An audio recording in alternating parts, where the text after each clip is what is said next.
and welcome to Literary Hype. I am Stephanie, your Literary Hype Woman, back with another author conversation, and this is another one I got to do in person because their book tour came to St. Louis. We're talking about Annabel Monaghan.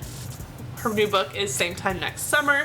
She's also the author behind the very popular book all over Instagram about a year ago, Nora Goes Off Script, which was also a really fun book. So without any further ado, here's my conversation with Annabel Monaghan.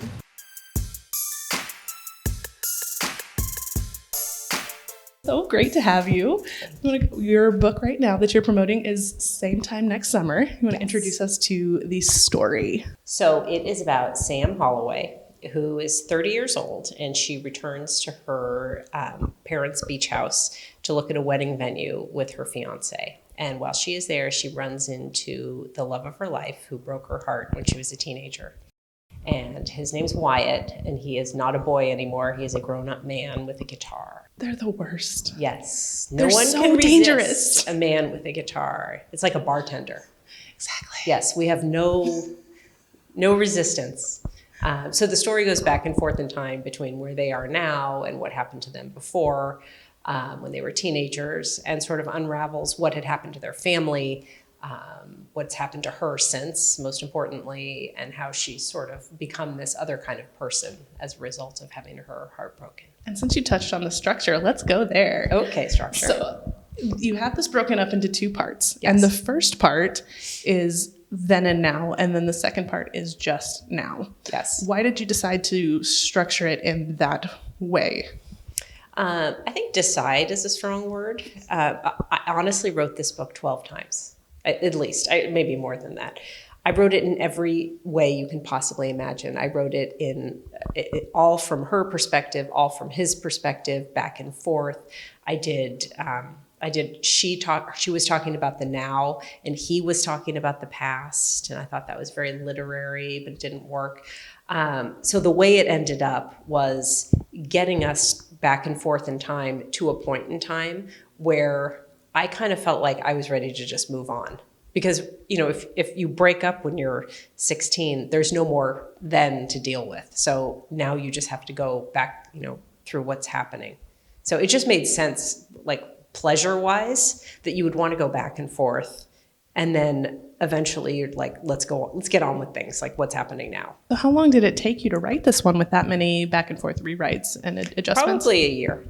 Oh, dang. It took a year. Writers, think twice before you decide to write a book that goes back and forth in time, because the amount of stuff you have to keep in your head, like if you keep changing the order of your story, you don't remember who knows what when.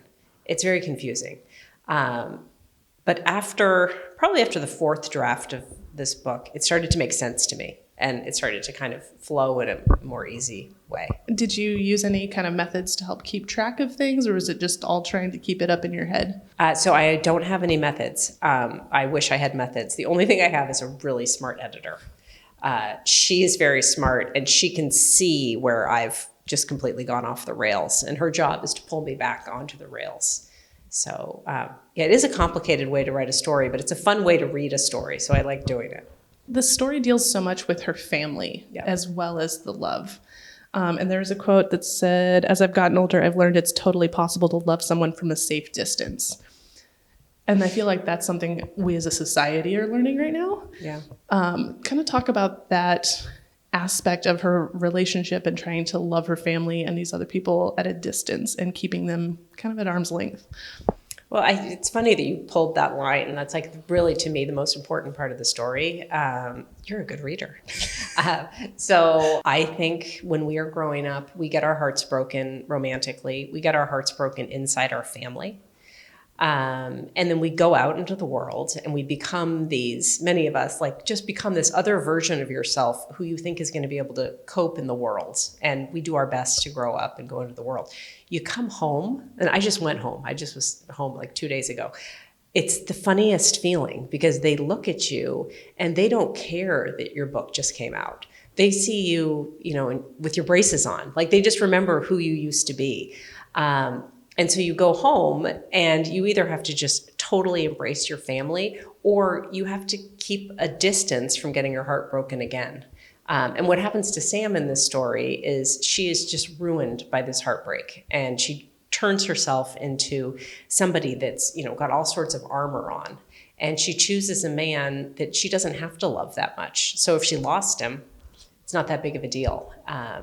And the whole story is about, like, is it worth the risk to get your heart broken again, to have that kind of, like, real love? Let's talk about Jack for a second. Let's talk about Jack. First off, what's his problem with freckles? Geez, I felt attacked. I know. Well, he's a dermatologist. I mean, yeah, but don't attack the freckles. I know, right? That's not the problem. Some of us can't control that. That's true. That's true, Jack. Okay, noted. See, I'm glad it worked out the way it did. Yes. So Jack is so different from Wyatt. Mm-hmm. He's very rigid, and like with the freckle comment, he makes a comment about her freckles popping because she's been out in the sun too much, but he's a dermatologist. So yes, it makes sense down the road, but that comes up before the dermatologist part. Okay. I was like, why do you hate my freckles? But he's so very stiff and rigid and kind of bland.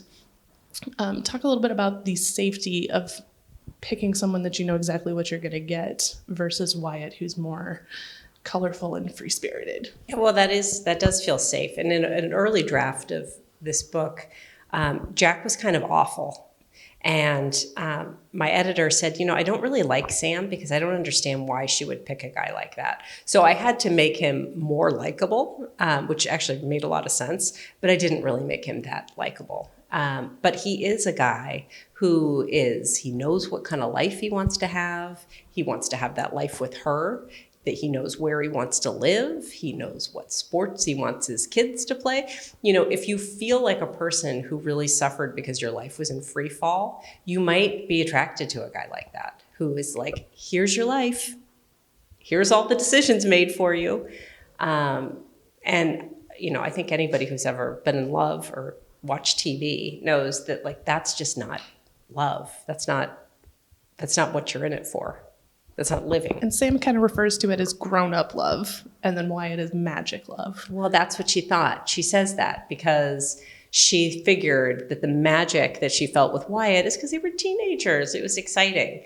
But that's absolutely not true. You can have that kind of magic love when you're 60.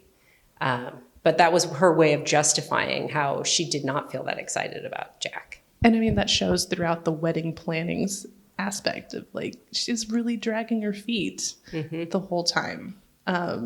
Meanwhile, her family is kind of dragging her into it more. Yeah. And there's a line where she's like, I feel like Jack is the bubble wrap my mom wants me to wear.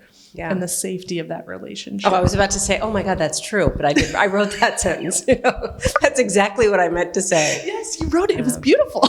And I think there's a thing that happens to people in transition times, like when you're about to get married, you're about to have a baby, you're about to completely change your life. I think you take an inventory. You're like, wait, what am I doing? And I think that's why she started to think about these things and start to drag her feet even before she reconnected with Wyatt. Another aspect that's really woven through this entire story is art and creativity and vulnerability through that creativity.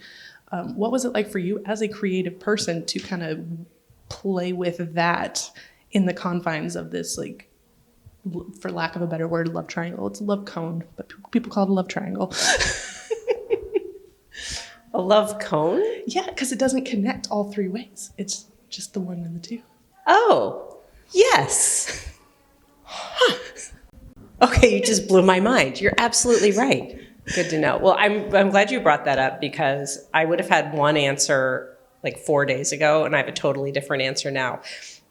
It was really interesting for me to explore her father. Her father's a painter, and he is stuck in his art. He had something that he did that was very successful, and he could never recreate it. So he's a one-hit wonder. And I got a message on Instagram from this wonderful author a couple days ago named Maggie North. She's Canadian. And she said, oh, I just read your book, and you captured the angst of writing the second novel so perfectly.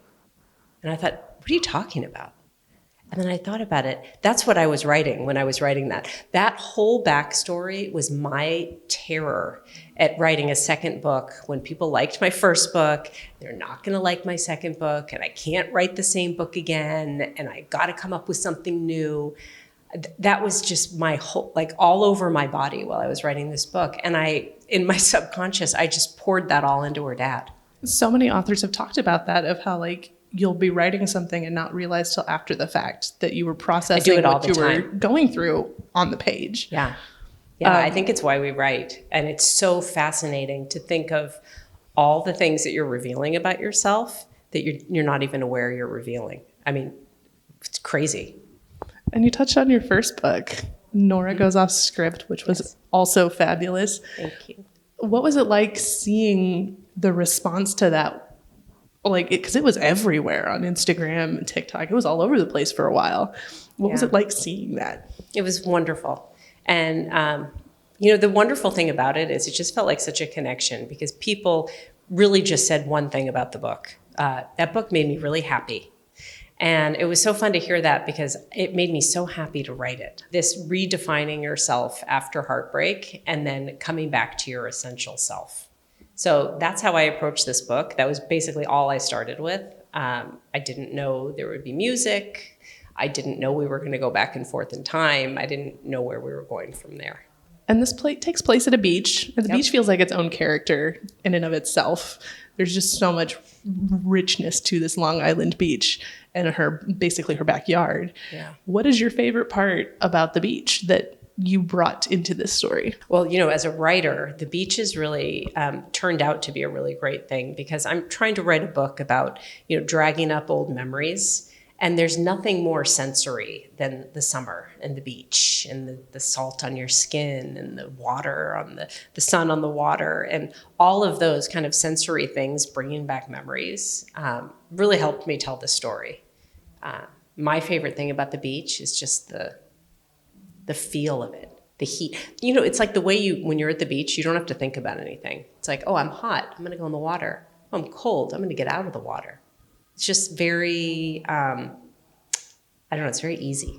I saw this tweet from you the other day in reference to this event here in St. Louis that you're about to do. And they called you a popular author. And you were like, I always wanted to be popular. So what's it like getting to be out on tour now and kind of having all these people show up just to meet you and talk about your books? It's the weirdest thing ever. I mean, it's like, did you read my book? Wow. Oh my gosh, what? It's kind of shocking. The reason it's fun and the reason it's not exhausting is because everybody who comes to a book event wants to be there. Like everybody just brings excitement. Like if they hated your book, they wouldn't come. So it's just it's like just walking into a really kind of happy situation all the time. I love book events so much. I love them. They're so much fun. Yeah. You have this really fun section on your website of things people don't know about you, and there are things we need to discuss. Oh, God. Okay. I set myself up for this. You really did. I did. One of my favorites being that you locked yourself in your laundry room for a week to read Twilight. What was it about Twilight that captured you? I don't know. I'm ashamed of this, so I shouldn't be advertising it. I started reading that book, and I don't even know why. I don't know why I would have even picked it up. And I was so sucked into that vampire life and the yearning, and he disappears. And all of a sudden, I was like 15 years old while I was reading that book. It completely pulled me out of my life. And it was one of those things where I was reading while I'm making dinner, one hand with the book, one hand with the stirring something. And I loved it. And I was an Edward person, not a werewolf person. I mean, obviously. Okay, good. I like to be of the same mind. I mean, yes, Jacob's hot, but also. Yeah. Sparkly vampires for life, man. Yeah. No, and it's not my kind of book. I don't read fantasy at all. But God, I got into that. The number of books I've read recently with Twilight references is very high. So there is nothing to be ashamed of. Okay. We are fully embracing the Twilight fanhood. Okay. Even like they put the movies on Netflix and now younger kids are really into it. We started selling out of Twilight at the bookstore again. So interesting. It's fascinating how this works. Well, I'm not here to pretend to be an intellectual. I mean, That's no fun anyway. No. Who wants to do that? No. Another thing on your things you don't know about me is that you've kept every love letter you've ever received. I have them. I don't know if I'm thinking I'm going to blackmail somebody with them, but I like having them. I think that I started keeping them because I thought I'd never get another one. And when I say that, it doesn't mean like I've gotten a lot of love letters in my life, but like if you've gone to the trouble to write me a love letter, I still have it. Do you think that inspired your love of writing love?